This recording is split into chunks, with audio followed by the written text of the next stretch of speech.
오늘 본문은 우리가 너무나 잘 아는 갈릴리 가나의 혼인잔치 이야기입니다. 우리 성도분 중에 한 분이 이 말씀을 읽다가 AI에게 물어보고 싶으셨나 봅니다.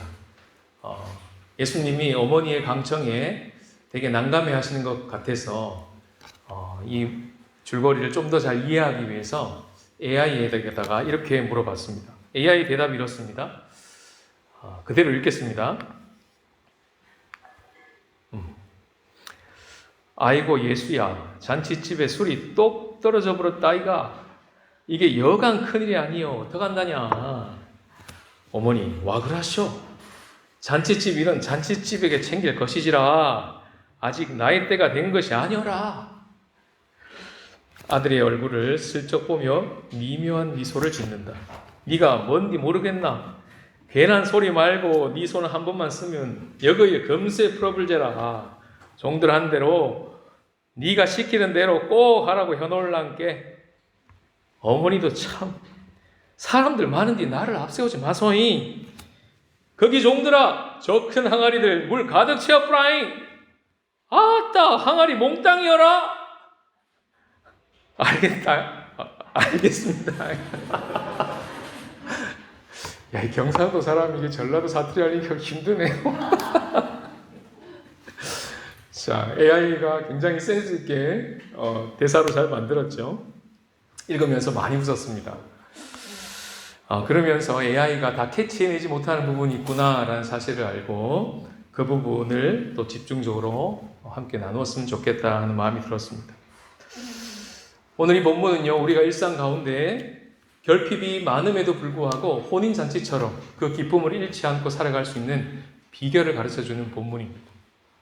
어떻게 우리의 삶이 잔치집과 같고 그 잔치집에 기쁨이 넘치는 삶이 될 수 있을지 오늘 본문의 이야기를 통해서 발견해 나가기를 원합니다. 첫 번째 메시지 우리 다 같이 읽겠습니다. 시작. 일상의 결핍을 통해 하나님을 알아가는 기쁨을 누리라. 3절 상반절에 보시면요, 포도주가 떨어진지라 이렇게 사건이 시작됩니다. 결혼식에 포도주가 떨어졌죠. 결핍입니다. 거기에 대해서 예수님의 어머니가 이렇게 말씀하시죠. 저들에게 포도주가 없다라고 아들 예수에게 얘기를 합니다. 자, 이 말이 여러분들에게는 어떻게 들리십니까? 그냥 잔치집에 와인 떨어졌어 이렇게 들리십니까? 만약 그렇다면 예수님의 어머니가 굳이 이렇게 말씀하실 필요가 없습니다. 그냥 하인들이 얼마나 많습니까? 그 하인들에게 아까도 이야기했듯이 그냥 빨리 시장 가서 와인 사와라 해도 되고요. 아니면 굳이 예수님께 부탁한다면 예수야, 너희 제자들 좀 빨리 가서 와인 좀 사오라고 해라 이래도 되고요. 아니면 진짜 AI가 안내해 준 것처럼 예수, 네가 손 한번 쓱 하면 이거 아무 문제도 아니지 않냐. 어떻게 좀 해봐라. 이렇게 말씀하셔도 되지 않습니까? 그런데 예수님의 어머니의 멘트는 예상과 달리 그냥 상황 그대로를 전달했을 뿐입니다. 어떻게 해요? 포도주가 떨어졌다. 이렇게만 말씀하신 거예요. 포도주가 없다. 이 말을 예수님이 중요한 건 어떻게 들으셨냐는 겁니다. 그것이 4절에 보시면 알 수 있는데요. 예수님은 이 말을 그저 물리적으로 포도주가 떨어졌다고 듣지 않으시고 4절을 근거하시 보시면 아직 내 때가 아니다. 내 때를 말씀하십니다. 그 말은요, 예수님이 대답하신 말씀에 근거하여 예수님의 어머니의 말을 다시 묵상해 보면 포도주가 없다는 그 말은 그냥 단지 잔치집에 포도주가 없다는 말이 아니라 지금까지 수천 년 동안 이어왔던 이스라엘이라고 하는 이 백성이 하나님과 혼인잔치를 맺어서 지금까지 왔는데도 불구하고 하나님과의 관계가 단절돼 버리고 잔치는 이렇게 벌어지고 있는 것 같으나 그 속에 기쁨이 없는 총체적인 결핍 가운데 있다. 그러니 예수야, 네가 이 문제를 위해서 오지 않았니? 라고 예수님은 들었다는 겁니다. 오늘 이 요한복음을 처음 읽는 독자들은요, 드라마 구약이라고 하는 시즌 1을 다 알고 있는 사람입니다. 1회부터 시즌 1을 다 보고 오늘 이야기를 듣습니다. 그러니까 오늘 이야기를 들으면 그냥 혼인잔치 이야기가 아니구나. 이게 그냥 단지 잔치에 포도주 떨어졌다는 이야기가 아니구나 라는 사실을 알고 읽는 것이죠. 시즌 1에서 이스라엘 백성들은 사흘째 되는 날 시내산에서 하나님과 혼인 언약을 맺었습니다. 피로 맺은 언약입니다. 그때도 셋째 날이었습니다. 그때 하나님이 시내산에서 친히 백성들 가운데 임하셨습니다. 내려오셨습니다. 강림하셨습니다. 그리고 그들과 언약을 맺으셨어요. 결혼식을 한 것이죠. 그래서 오늘 본문의 시작이 사흘째 되는 날이라고 시작하는 겁니다. 사인이에요, 사인. 시즌 1 기억나시죠? 이 말입니다. 구약의 이야기 기억나시죠? 이 말입니다. 그렇게 읽으라는 거예요. 그것을 오늘날로 가지고 오면 어떤 날이 되겠습니까? 어떤 의미가 되겠습니까? 우리가 그리스도인임에도 불구하고 그리스도와의 관계가 사라져버렸다. 우리가 일상을 살면서도 하나님과 관계하는 법을 잊어버렸다. 한 주간 어떻게 지내셨습니까? 라는 질문에는 할 말이 참 많은데 한 주간 하나님과 어떻게 지내셨습니까? 라고 물어버리면 입이 막히더라. 할 말이 없더라. 라고 되어버렸다. 대만에 살기는 살지만 이 대만 땅에 그저 산다. 일을 열심히 하고 있지만 내가 이것을 왜 하는지, 이 땅에 하나님이 왜 부르셨는지, 내가 그 직장에 그 학교에서 왜 이와 같은 삶을 살고 있는지 해석되지 않더라. 보람과 기쁨과 의미가 사라지고 있더라. 그거 채우려고 예수가 오지 않았니? 포도주가 없더라. 라고 읽으라는 것입니다. 그 의미를 가지고 지금 예수님의 어머니가 예수께 이 상황을 보고한 것입니다. 와인 좀 채워줘가 아니라요. 분명한 건 예수님은 그렇게 들으셨다는 겁니다.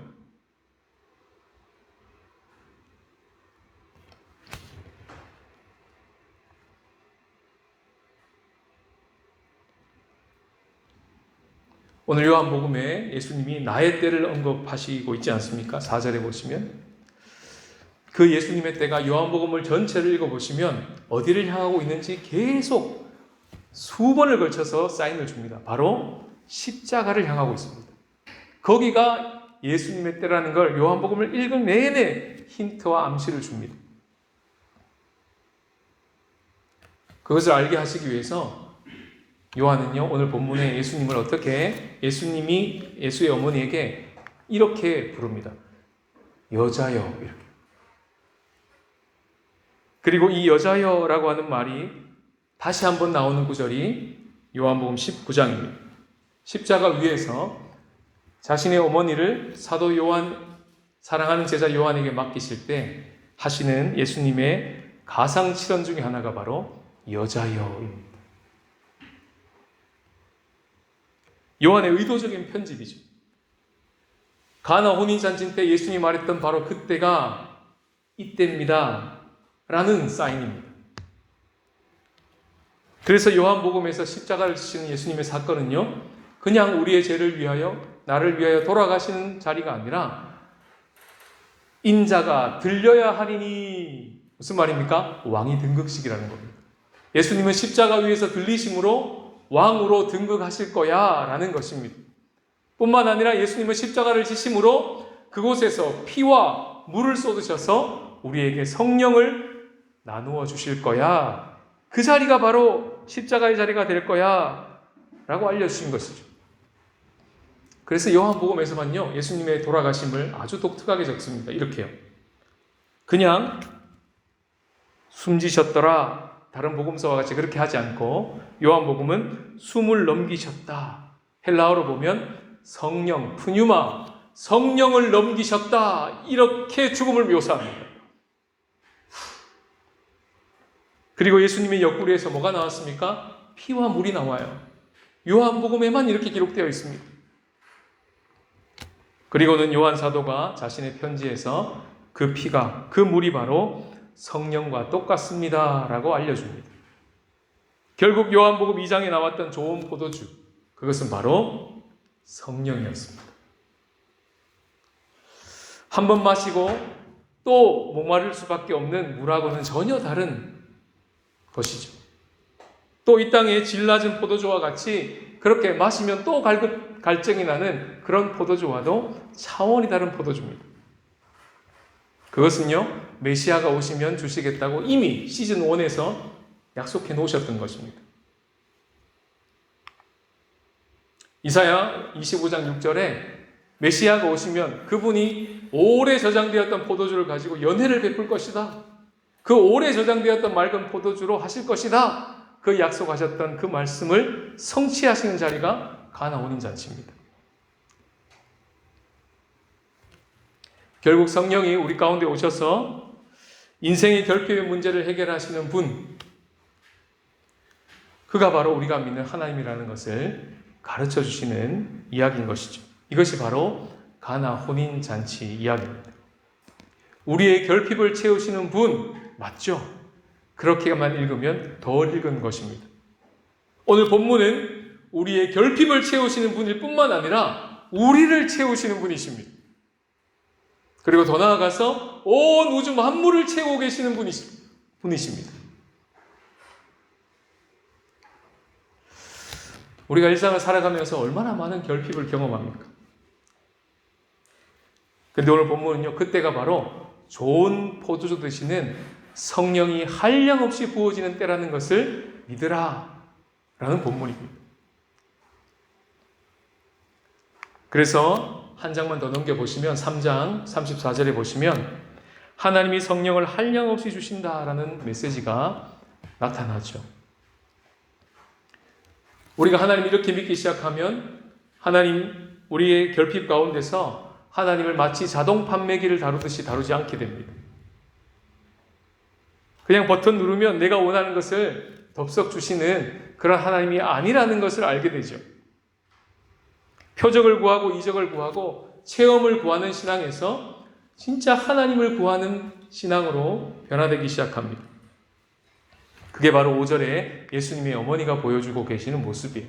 다 같이 한번 읽어보겠습니다. 시작. 그의 어머니가 하인들에게 이르되 너희에게 무슨 말씀을 하시든지 그대로 하라.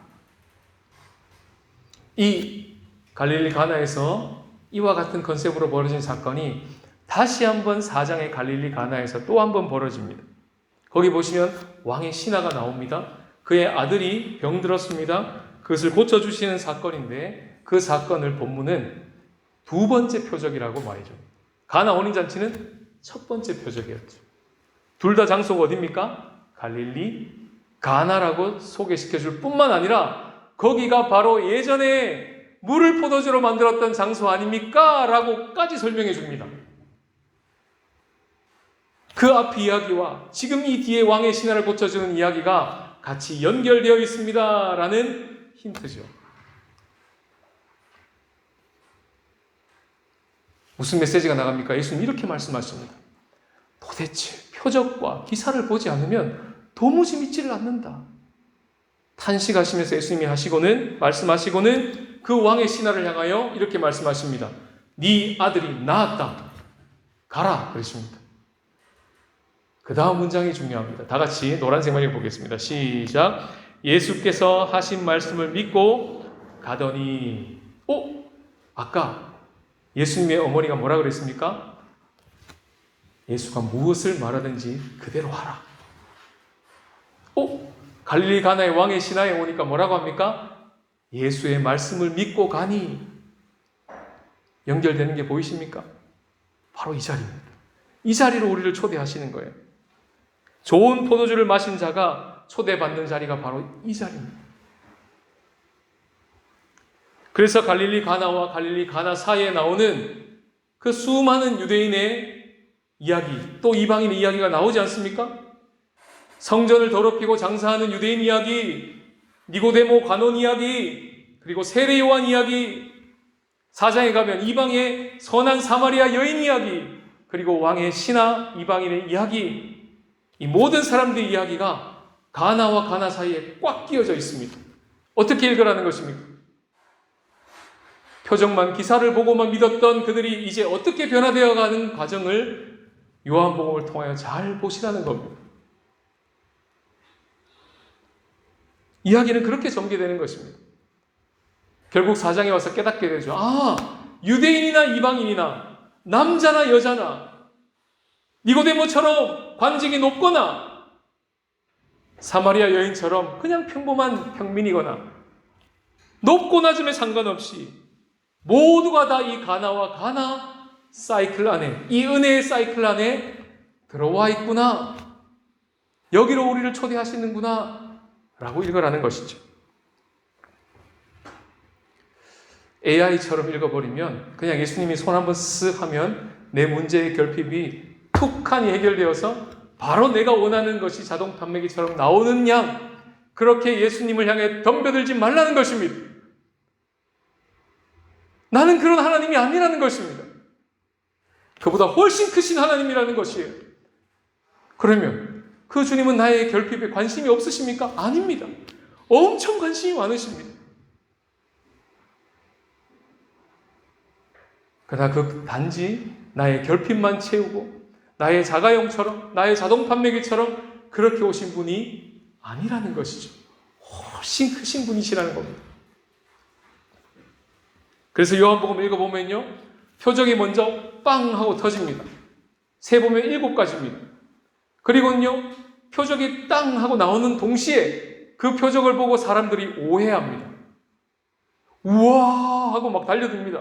임금 삼으려고 합니다. 그때 예수님이 그 오해하고 있는 백성들을 향하여 찬찬히 설명합니다. 그래서 요한복음 뒷부분에 예수님의 이야기가 길게 붙어 있는 거예요. 그걸 간파하시는 한 분이 지난주 말씀을 읽다가 예수님이 이렇게도 니고데모에게 찬찬히 설명해 주신 모습을 받고 은혜 받은 내용을 올려주시더라고요. 바로 그것입니다. 예수님이 우리의 오해를 견디고 계십니다. 그리고 찬찬히 설명해 주십니다. 그리고 좋은 포도주 되신 성령님을 우리 가운데 부어주셔서 예수님의 어머니처럼, 왕의 신하처럼 반응할 수 있도록 우리의 결핍 가운데서 그렇게 지금도 우리를 돕고 계신 것이죠. 무엇을 말씀하시든지 그 말씀을 믿고 그대로 하라. 이게 가나 혼인잔치의 핵심 메시지입니다.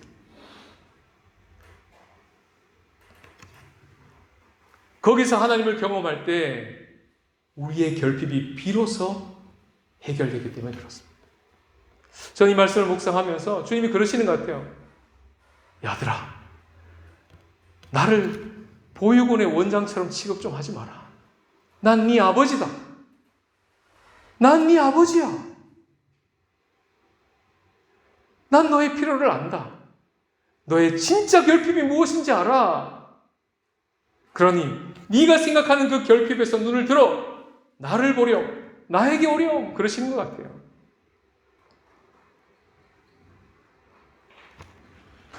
오늘 본문을 읽으면서 예수님의 어머니가 단 한 번도 요한복음 전체를 살펴봐도 마리아라고 소개되지가 않습니다.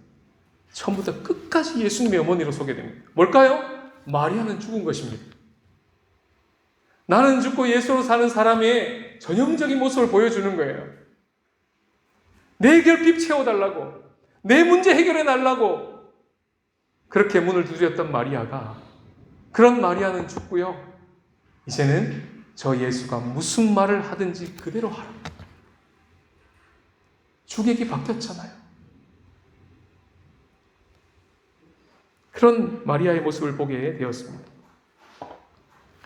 저는 지난 한 주간 참 큰 결핍 가운데 있었습니다. 이유는 뭐냐면 아내가 없었기 때문입니다. 아내가 한국 갔어요. 딸만 데리고. 근데 그 결핍이 크게 다가왔던 이유가 있습니다. 왜냐하면 이 아내가 없는 주간에 한국에서 VIP 2분 손님이 대만에 오시기로 되어 있기 때문에 그랬습니다. 정말 난감했습니다.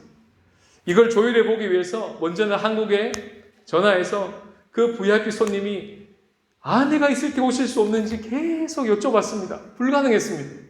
아내에게 물었습니다. 여보, 당신 비행기표를 조금 옮겨서라도 당신이 있을 때 손님을 좀 맞이하면 안 될까? 백방으로 알아봤지만 비행기표가 없었습니다. 그쯤 되니까요, 주님이 제 마음에 받아들이라 하시는 마음을 주셔요.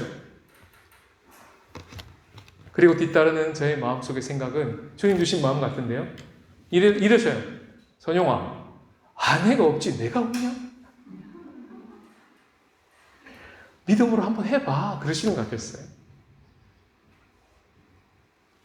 아내가 있어야 분위기가 좋은데, VIP가 부부로 오시는데 나 혼자 이 모르는 길도 낯선데 운전도 잘 못하고 조는데 언어도 잘 안 되는데 VIP 어떻게 자녀들 둘이 아직 남아있는데 어떻게 이러고 있었던 거예요. 근데 3박 4일이나 계셨거든요. 그러는 동안 지나가 보니 알았습니다. 제가 걱정한 대로 하나도 안 됐어요. 거 봐, 가능하지? 그러시는 것 같았어요. 마지막 손님을 공항에 다 보내고 집 지하 주차장에 시동을 딱 끄는 순간 거 봐, 되잖아. 그러시는 것 같았어요. 더 놀라운 건 그 결핍이 저에게 필요했던 시간이라는 것을 깨닫게 해주셨습니다. 결핍을 없애달라고 기도하지 않고 그 결핍이 저에게 필요하군요 라고 받아들이고 그 믿음으로 한 걸음을 나가서 예수님이 뭐라고 하시든지 그대로 한번 해봐 라고 하는 그 자리에 나가보니 깨달아지는 것이 있었습니다. 아내를 미루고서라도 저 혼자 하나님이 독대하고 싶으신 시간이 있었구나. 저 혼자만 딱 놓고 그 VIP를 모시면서 주님이 저에게만 들려주고 싶으신 격려와 위로가 있었구나. 그 말을 듣는데요, 얼마나 감사한지. 저 VIP를 통해서 이 말을 들으려고 주님이 모든 걸 물리시고 주선하셨구나라는 사실을 깨닫게 된 것이죠. 저에게 필요한 결핍이었습니다. 가나 사이클 안에 들어와서요, 좋은 포도주를 마시고 여전히 우리의 인생 가운데 결핍이 많음에도 불구하고 바로 그 결핍의 순간이 하나님을 알아가는 순간이 된다. 바로 그 결핍의 순간이 하나님과 동역하는 순간이 된다. 그 기쁨과 즐거움으로 채워질 때만 우리 인생의 본질적인 결핍이 해결된다. 이것이 가나 혼인잔치의 메시지입니다. 이런 기쁨으로 차올라가는 성도들의 간증을 듣는 교회는 얼마나 복되겠습니까? 우리 성도님 중에 한 분이 저에게 카톡을 보내주셨습니다. 좀 길긴 한데 그대로 읽어드리겠습니다.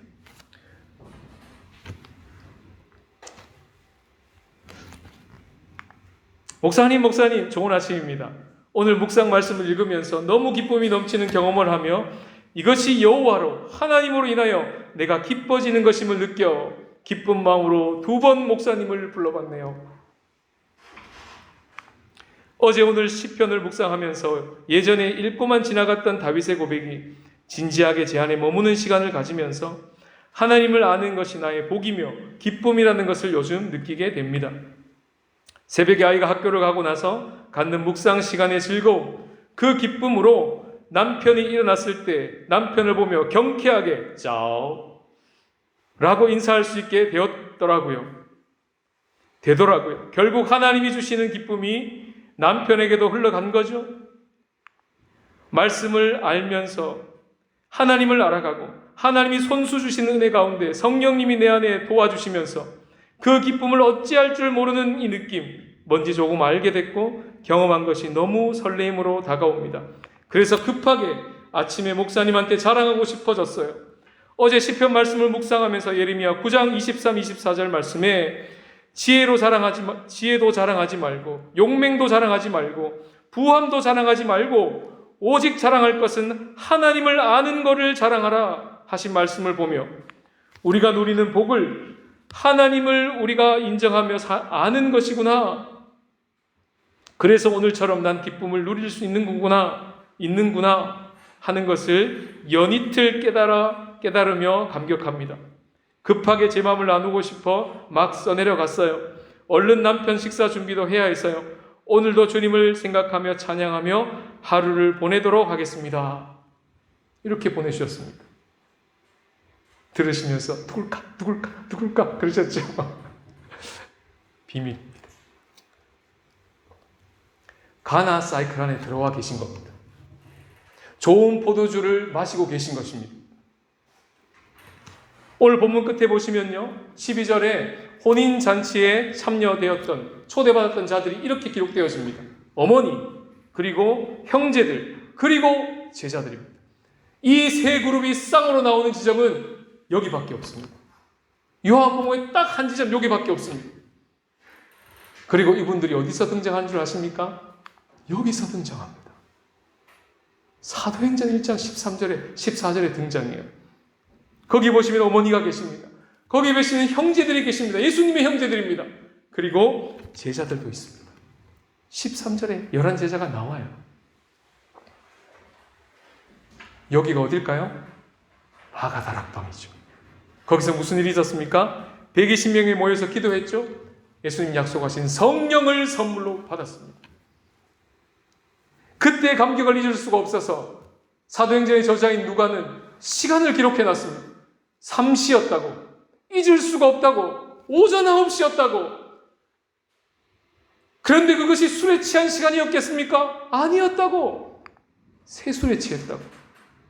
새술에 취한 것이라고 누가는 기록해주고 있습니다. 요한복음 2장이 여기서 이루어지는 거예요. 요한복음 2장은 예고편이었고 사도행전 2장이 본편이었던 것입니다. 좋은 포도주가 뭐였습니까? 성령이었습니다. 예수님의 옆구리에서 철철철 흐르고 계시는 예수님의 생명까지 지불되어져야만 온 세상과 만물을 채우고 남는 성령이 거기서 부어지는 것입니다.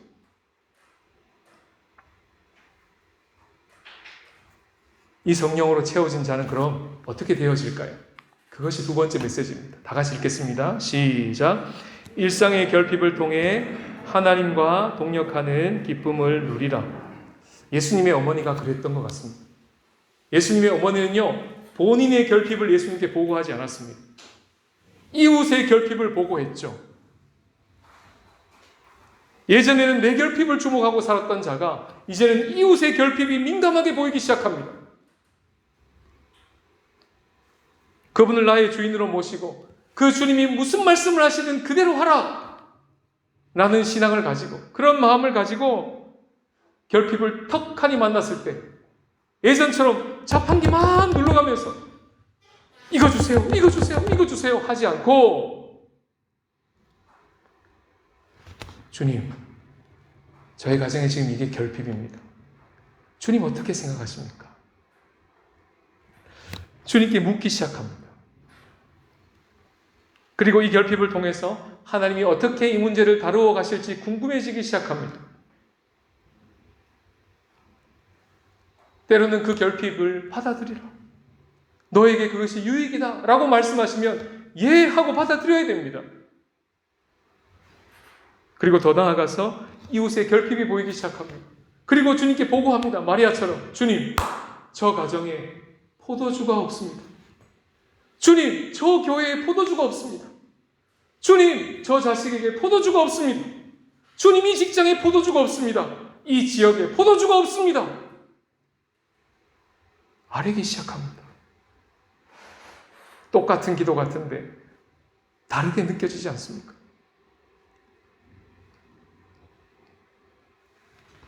그리고 거기서 멈추지 않습니다. 우리의 결핍을 예수님이 어떻게 채우신 줄을 알기 때문에 예수님이 그저 말로만 때우신 게 아니라 십자가 위에서 자기의 모든 피와 모든 물을 다 쏟아서 그 옆구리에서 성령을 우리 가운데 부여해 주셨다는 것을 알기 때문에 이웃의 결핍을 보고 말로만 때우지 않고, 주님, 기도도 하지만 제가 흘려보내야 될 몫이 있겠습니까? 지갑이 열리기 시작합니다. 주님, 이 필요의 결핍에 대하여 제가 할 수 있는 몫이 있겠습니까? 시간을 들이기 시작합니다. 에너지를 쓰기 시작합니다. 애를 쓰기 시작합니다. 하나님과 동역하기 시작합니다.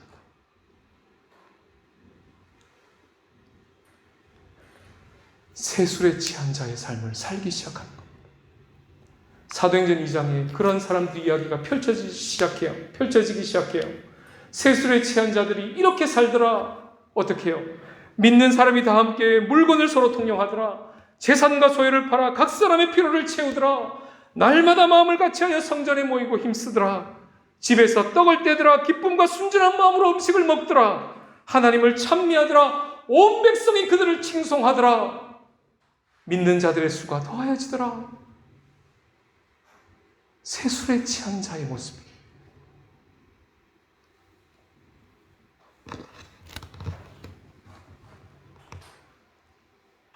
새해를 시작하면서 2026년 우리 에반 세대라는 이름을 새롭게 짓고, 주님, 에반 세대에 포도주가 없습니다.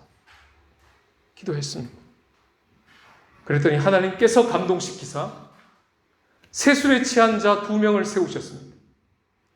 누구도 강요하지 않았습니다. 먼저 찾아오셔서, 목사님, 저희들이 부족하지만 무엇이든지 에반 세대를 위해서 할 수 있는 것이 있으면 시켜주십시오. 한번 섬겨보겠습니다. 하시는 세술에 취한 자가 2명이 일어나셨습니다. 이제 조금 있으면 주화 프로젝트를 하게 됩니다. 그저 내 건강 채우자고 하는 것이 아니라 하나님의 말씀을 품고 나의 건강도 챙겨야 되지만 우리의 걸음이 우리의 자녀의 걸음을 걷게 하는 그런 마중물이 될 수 있다면, 그런 디딤돌이 될 수 있다면 저도 한번 걸어보겠습니다. 그 걸음을 가지고 한번 기부해 보겠습니다. 라고 하는 주화 프로젝트를 하려고 합니다. 지금 우리 주변에서는 세술에 취하여 가나 사이클 안에 들어와 있는 일들이 지금도 우리 주변에서는 계속 일어나고 있습니다. 이것은 2000년 전에만 있었던 사건이 아니라 지금도 우리의 삶 가운데 생생하게 벌어지고 있는 사건인 것입니다. 그런데 재미있는 것은, 그런데 흥미로운 것은, 그런데 안타까운 것은 오늘 본문에도 보시면 누군가에는 그 사건이 포착되고 누군가의 눈에는 여전히 그것이 가려져 있습니다. 본문을 보십시오. 9절 이렇게 되어 있습니다. 연회장은 물로 된 포도주를 맛보고도 어디서 났는지 알지 못하되, 무슨 말입니까? 못 보고 있다는 거예요. 그런데 누구는 봅니까?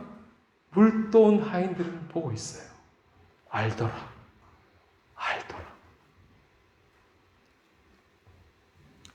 본문 읽어보면 더 재밌습니다. 누구를 지켜 세웁니까? 연회장이 신랑을 지켜 세웁니다. 신랑 역시 대단해요. 아니, 이 세상에 이런 신랑이 어디 있어? 이런 좋은 포도주를 나중에 내는 신랑은 생전 처음 봤습니다. 정말 대단합니다. 멋집니다. 기가 막힌 기획입니다. 브라보! 그리고 이야기는 끝이 납니다. 무슨 말입니까? 출처를 강조하는 기법입니다. 진짜 좋은 포도주가 어디서 나오는지 보라는 것입니다.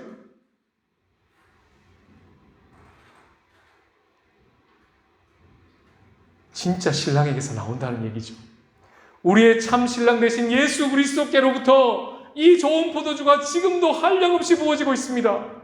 철철철 흐르고 있습니다. 거깁니다. 우리의 결핍이 채워질 자리는 거기입니다.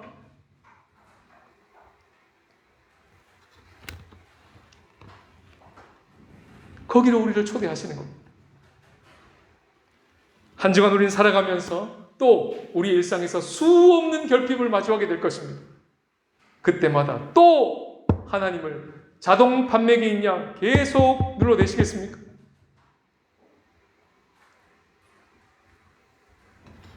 그런 결점투성이인 나를 받아들이고 신랑 대신 예수 그리스도 앞으로 나가십시다. 좋은 포도주 되신 성령을 한량없이 부어주실 것입니다. 지금도 그리스도의 옆구리에서 그 성령이 계속해서 뿜어져 나오고 있습니다. 우리가 바로 좋은 포도주를 마신 자들입니다. 우리가 그들입니다. 이제 날마다 마주하는 인생의 결핍, 또 이웃의 결핍 앞에서 바로 그 자리가 하나님을 알아가는 자리가 되는 것이구나. 바로 그 자리 때문에 하나님과 동역할 수 있는 자리가 열린 것이구나. 이렇게 믿어지는 은혜를 주실 것입니다. 가나 사이클 안으로 들어오십시오. 세술에 취하십시오. 평범한 일상의 자리가 잔치가 될 것입니다. 이런 은혜가 저와 여러분 가운데 충만하게 있으시기를 주님의 이름으로 축복합니다. 저들에게 포도주가 없다. 이 예수님 어머니의 보고가 예수님의 귀에 들린 대로 그것이 우리의 실상이었습니다. 그리스도가 옆구리에서 좋은 포도주를 내시지 않고서는 채울 수 없는 결핍이 우리 안에 있음을 보게 하신 주님. 그럼에도 불구하고 우리는 우리의 결핍만을 주목했습니다.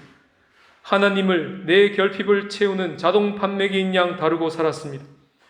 그런 우리의 오해를 견디시고 차근히 설명해 주시며 마침내 십자가에서 성령을 넘겨주시고 그 옆구리에서 피와 물을 쏟아주셔서 감사를 드립니다.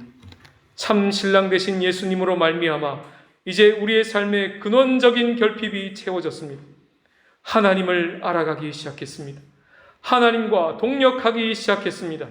결핍의 자리가 오히려 은혜의 자리가 되기 시작했습니다. 우리가 좋은 포도주를 마신 자임을 확인하는 자리가 되기 시작했습니다. 이제 우리의 일상에서 경험하는 모든 결핍 앞에서 좋은 포도주를 마신 자로 섭니다. 세술에 취하게 하옵소서. 성령으로 충만하게 하옵소서. 하여 나만 아니라 이웃의 결핍과 온 만물의 결핍도 예수님의 어머니처럼 보게 하여 주옵소서.